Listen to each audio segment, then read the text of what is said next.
बिहार में तीसरे चरण के लिए पीएम मोदी ने झोंकी ताकत, कांग्रेस पर जमकर साधा निशाना। बोले कांग्रेस को झूठे वादों की जनता ने सजा दी। आज 100 सांसद भी नहीं। बिहार के सहरसा और अररिया में पीएम मोदी ने रैली को किया संबोधित।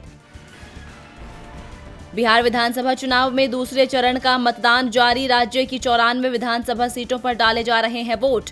पूर्व सीएम राबड़ी देवी और सीएम उम्मीदवार तेजस्वी यादव ने भी किया अपने मताधिकार का प्रयोग। मध्य प्रदेश की 28 सीटों पर हो रहे उपचुनाव के बीच कांग्रेस नेता दिग्विजय सिंह ने ईवीएम पर उठाए सवाल। कहा, ईवीएम पर भरोसा नहीं, क्योंकि जिसमें चिप है वो हैक हो सकती है। शिवसेना ने किया फ्रांस के राष्ट्रपति इमैनुअल मैक्रों का समर्थन। पीएम मोदी की भी की तारीफ। मुखपत्र सामना में फ्रांस के साथ आतंकवाद के खिलाफ पीएम मोदी के समर्थन की शिवसेना ने की है तारीफ। हरियाणा की बड़ौदा विधानसभा सीट पर मतदान के बीच पूर्व सीएम मनोहर लाल खट्टर का बयान। कहा, ये उपचुनाव बहुत महत्वपूर्ण, बदलेगा हरियाणा की राजनीति की दशा और दिशा। सौरभ गांगुली ने पश्चिम बंगाल से बीजेपी ज्वाइन करने की अटकलों को किया खारिज। कहा, राजनीति में आने की इच्छा नहीं रखते हैं और न ही पश्चिम बंगाल विधानसभा चुनाव के दौरान पार्टी के लिए करेंगे चुनाव प्रचार। राजस्थान सरकार की राह पर दिल्ली और हरियाणा सरकार। सीएम मनोहर लाल खट्टर ने राज्य में पटाखों की बिक्री पर लगाया बैन। दिल्ली में भी दिवाली पर नहीं होगी पटाखों की बिक्री। महामारी के मद्देनजर लिया गया फैसला। नागालैंड की 2 विधानसभा सीटों पर मतदान जारी। 2 बजे तक 72% हुआ मतदान। 10 नवंबर को आएंगे नतीजे। राजधानी दिल्ली में शुरू हुई interstate bus service. Anand Vihar, सराय काले खां और कश्मीरी गेट से दूसरे राज्यों के लिए बसें हुई रवाना। महामारी के चलते बंद कर दी गई थी बस सेवा। त्योहारी सीजन और यात्रियों की सुविधा को देखते हुए फिर से शुरू की गई सेवा। पंजाब में नहीं रुक रही पराली जलाने की घटनाएं। पिछले साल की तुलना में 49% बढ़े पराली जलाने के मामले। पराली जलाने के कारण दिल्ली एनसीआर समेत उत्तर भारत में लगातार बढ़ रहा है वायु प्रदूषण।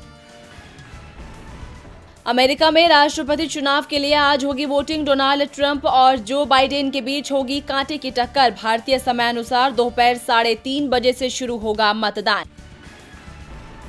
अमेरिका चुनाव में हिंसा का डर। व्हाइट हाउस से लेकर दुकानों तक में बढ़ाई गई सुरक्षा। सीक्रेट सर्विस ने की व्हाइट हाउस की किलेबंदी। फ्रांस के बाद ऑस्ट्रिया में बड़ा आतंकी हमला। 6 अलग अलग जगहों पर हुई गोलीबारी। हमले में 3 की मौत, 1 आतंकी ढेर। तुर्की में भूकंप के 65 घंटे बाद जिंदा निकली 3 साल की बच्ची। अब तक 100 से ज्यादा लोगों की हुई मौत, 1000 से ज्यादा लोगों के घायल होने की खबर।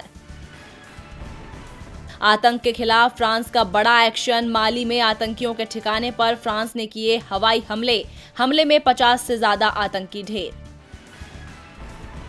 अनिल अंबानी की कंपनी बेचेगी अपनी हिस्सेदारी। रिलायंस समूह की इकाई का फैसला। 20,000 करोड़ रुपए का कर्ज होगा कम। बुलेट ट्रेन के लिए L&T को मिला एक और ठेका। कंपनी ने लगाई थी 7289 करोड़ की सबसे कम रकम की बोली। इससे पहले भी कंपनी को मिल चुका है एक ठेका।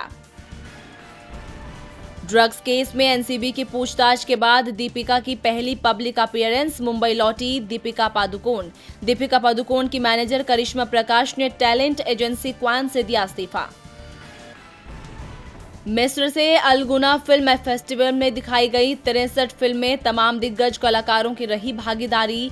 अलगुना फिल्म फेस्टिवल का ये है 4था साल।